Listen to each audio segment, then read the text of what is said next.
Olá, Elenir Menegaso, dando continuidade aos nossos vídeos sobre o TDAH, que é o transtorno de déficit de atenção. Hoje nós vamos falar com um pouquinho mais de ênfase sobre o TDAH, que é o transtorno de déficit de atenção em adultos. Muito se fala e muitos estudos se tem sobre esse transtorno em crianças, mas em adultos é um pouquinho mais difícil de ser diagnosticado. Então, um dos mais comuns em adultos é a depressão.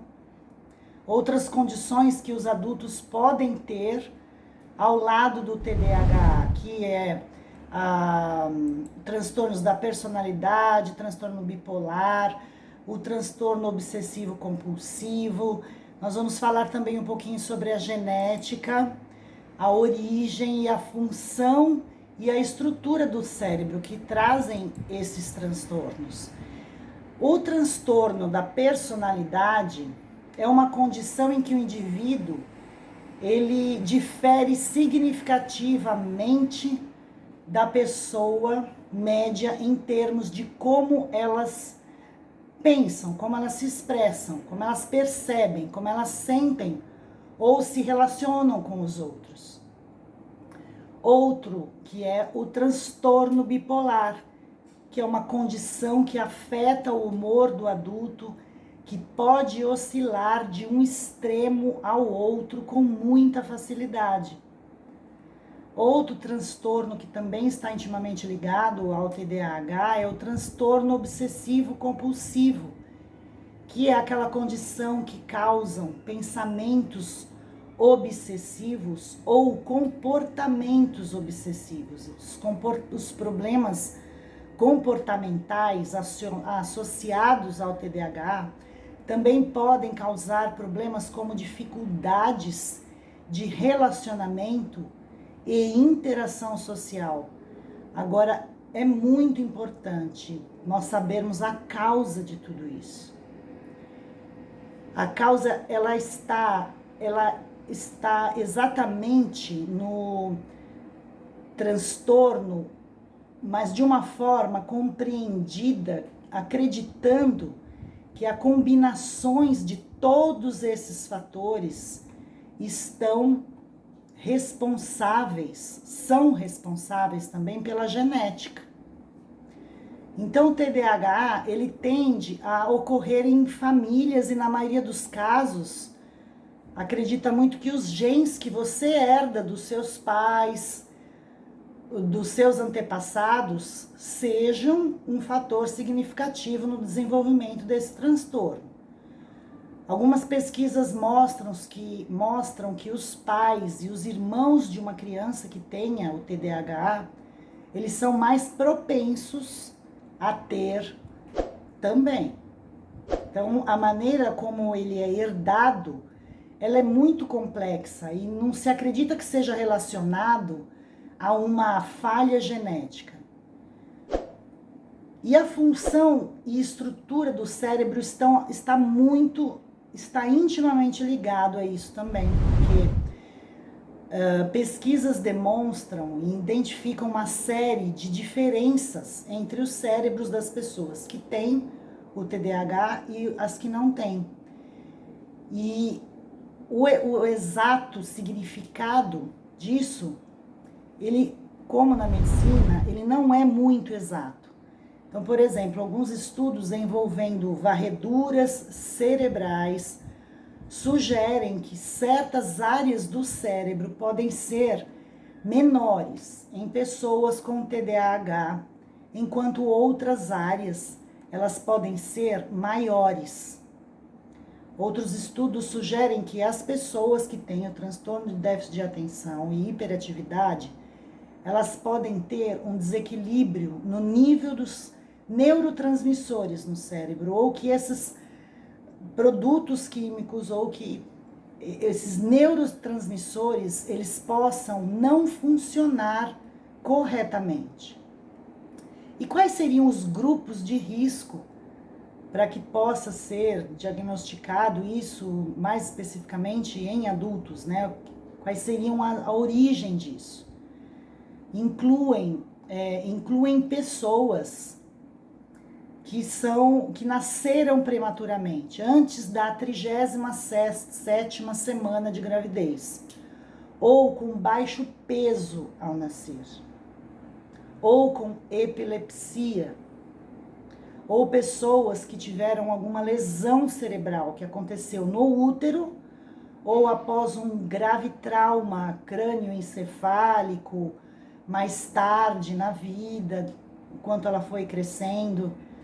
Se você está preocupado com o seu filho ou com um adulto que você interage, que você já está começando a perceber algum desnível, pode ser muito útil falar com pessoas que acompanham a criança, se for a criança, né? Com os professores, antes de ir ao médico, saber se eles têm alguma preocupação sobre o comportamento do seu filho. Se você recebe constantemente alguns bilhetes que os professores estão enviando a respeito do seu filho, então a escola ela não pode diagnosticar formalmente o TDAH, mas ela pode discutir as suas preocupações com você, encaminhar você para uma avaliação mais, especializada, se lógico, se necessário.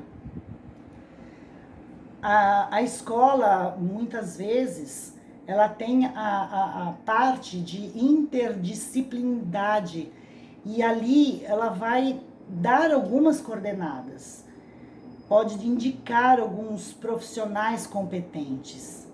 E quando você vai a um grupo ou algum profissional específico, sempre vai indagar sobre os sintomas que você tem como adulto, ou se você está indicando, ou se você está percebendo isso, quando esses sintomas começam, eles começam em casa, eles começam porque eles começam a ser perceptíveis com as pessoas que mais interagem com você, com as pessoas que afetam e que lidam com você na vida diária, ou do seu filho, ou de você já como adulto.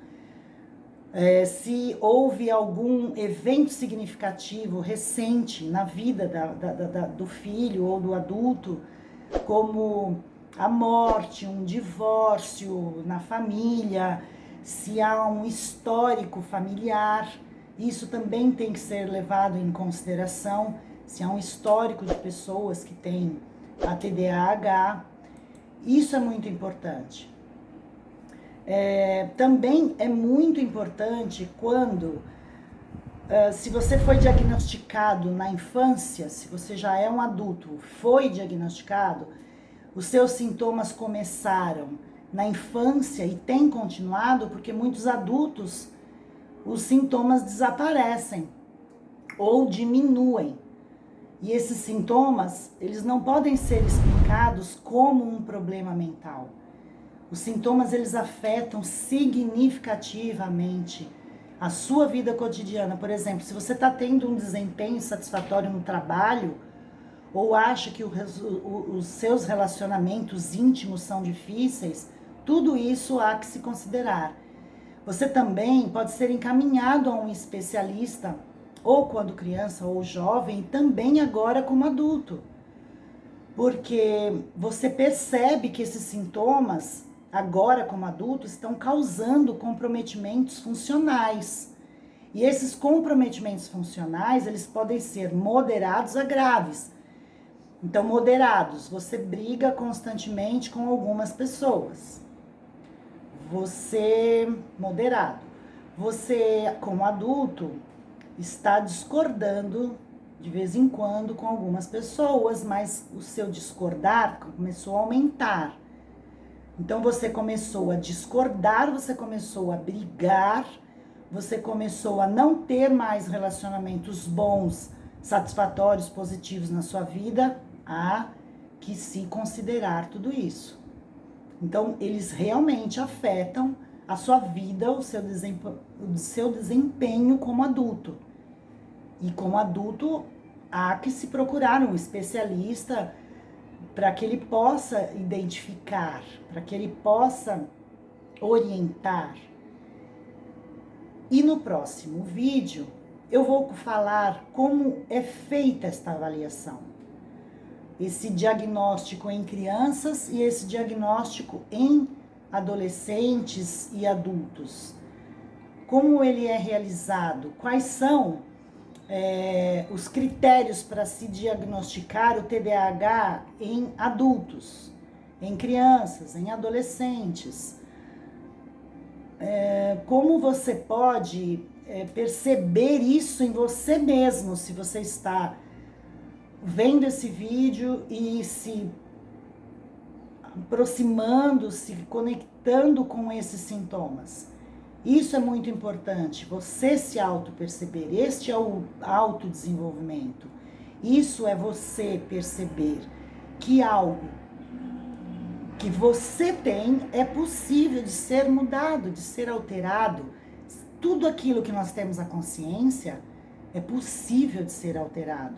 Não é um diagnóstico fechado. Tudo aquilo que nós vamos atrás, em termos de informação, em termos de desenvolvimento pessoal, tudo pode ser alterado. É isso que nós vamos falar no próximo vídeo. Um beijo no seu coração.